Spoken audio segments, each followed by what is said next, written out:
Assalamualaikum warahmatullahi wabarakatuh. Perkenalkan saya Andriansyah dengan NIM 21010121120001, akan memaparkan hasil, ringkasan terkait penerapan value engineering pada studi kasus Robot Street Improvements. Adapun outline-nya yang pertama itu ada pendahuluan dan yang kedua ada analisis proyek. Pendahuluan, laporan value engineering ini merangkum seluruh kegiatan studi yang dilakukan oleh Departemen Transportasi Minnesota, dengan subjek yaitu Robot Street Improvement. Studi ini dilakukan ketika proyek sudah mencapai 60% dari desain dengan ruang lingkup, yaitu untuk memverifikasi dan meningkatkan konsep yang diusulkan oleh proyek. Adapun, latar belakang dari proyek sendiri itu Robot Street merupakan jalan utama arteri minor yang menghubungkan, utara sampai selatan, dengan panjang 2,3 mil yang melewati jantung distrik bisnis komersial di West Saint Paul. Adapun, batas wilayah proyek itu untuk selatan ada Mandota Road dan yang di utara ada Annapolis Street. Untuk konfigurasi jalan yang sudah ada, pada Mandota Road sampai Butler Avenue itu, 5 lajur tidak terbagi tanpa tempat parkir.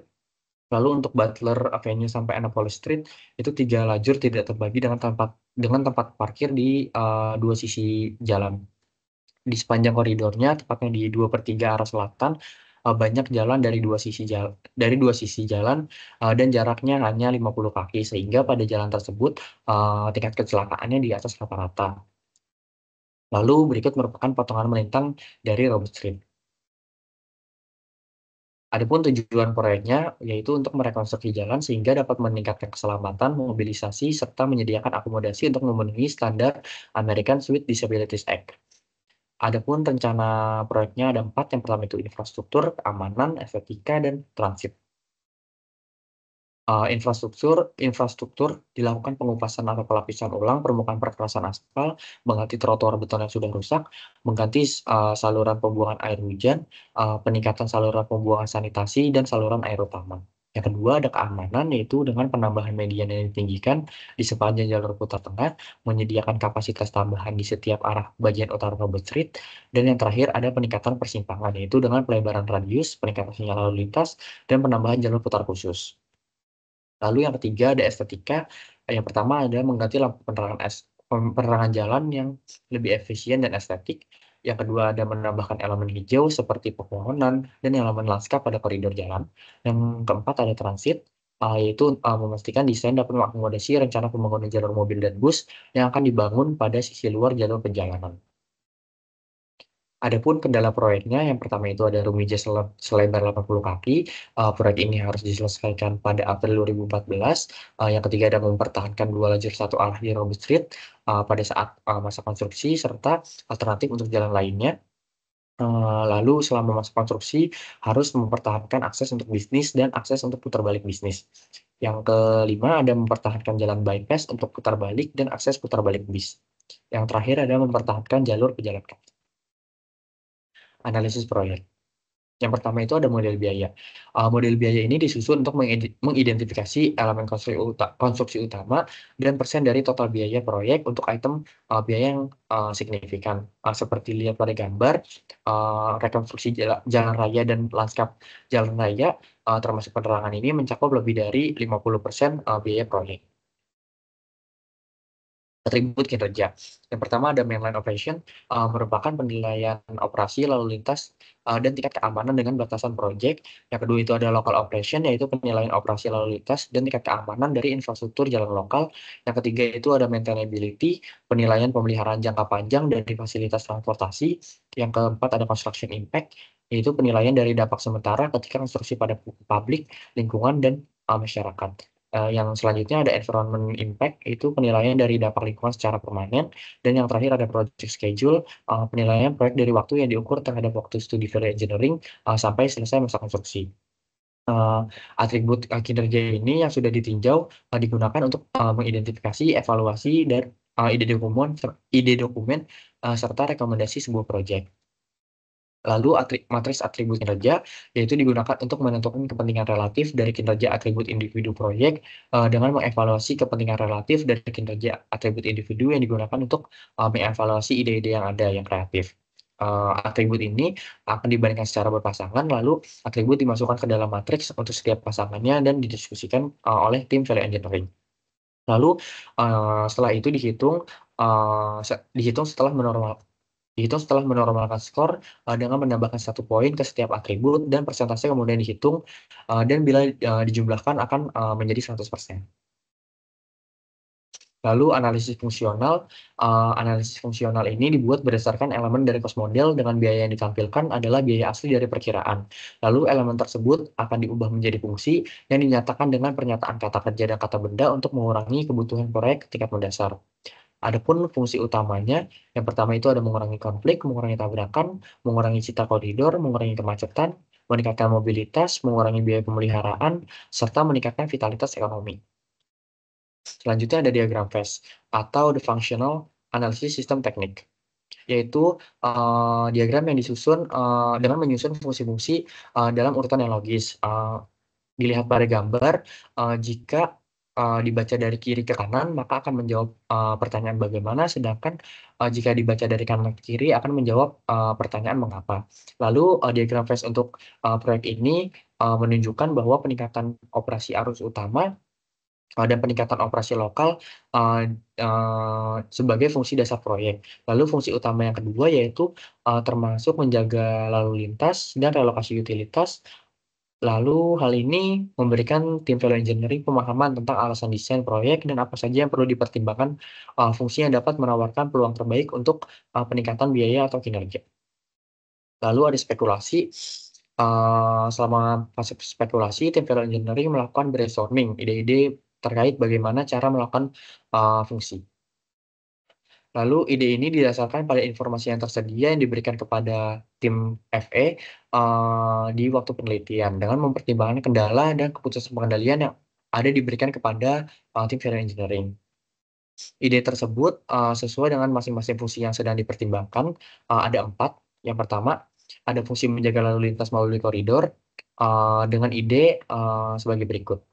1 jalan, setiap arah tanpa bypass dan tidak boleh berbelok kiri, pemindahan lalu lintas ke tengah dan membuat garis luar terlebih dahulu, penutupan penuh, pada 1 bagian saja dan seluruh bagian, lalu pindahkan lalu lintas, 2 jalur setiap arah keluar dan bangun median jalan terlebih dahulu, pindahkan lalu lintas ke tengah, 2 lajur tiap arah dan bangun semua utilitas, dan trotoar terlebih dahulu, hilangkan penghalang sementara dan kurangi kecepatan, hingga 25 mph. Lalu tandai rute bypass hanya sekali. Lalu, ide-ide, lainnya yang dapat, dilihat pada layar.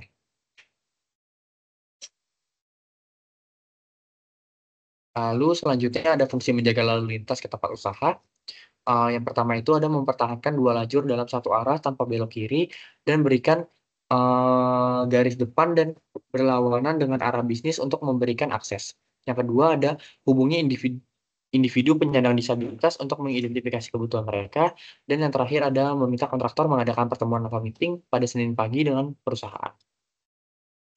Fungsi relokasi utilitas, ada 4. Yang pertama itu menghilangkan pekerjaan utilitas bawah tanah sebagai bagian dari proyek, lalu pekerjaan utama air dimulai lebih awal, sebelum kontrak dibuat, kemudian gunakan parit utilitas bersama untuk semua utilitas kering di bawah trotoar, dan yang terakhir, pekerjaan utilitas selesai pada tahun 2014 sebelum pekerjaan, jalan dimulai.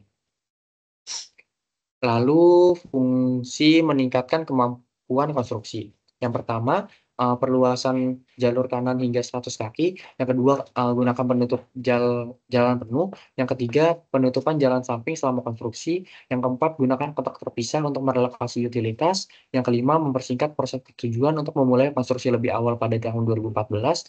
Yang keenam, ada menyediakan area untuk kontraktor. Yang ketujuh, izinkan ngereklaim untuk material kelas 5 atau material lainnya. Dan yang ke-8 melakukan pertemuan pra-penawaran untuk mendiskusikan proyek dengan perencana.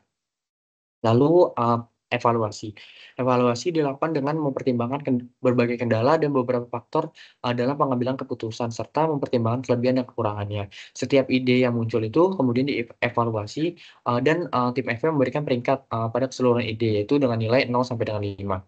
Ide yang bernilai 4 atau lebih tinggi akan dikembangkan lebih lanjut, ide yang memiliki nilai 3, akan didokumentasikan sebagai pertimbangan desain dan yang berperingkat rendah, 2 sampai 0, dikesampingkan.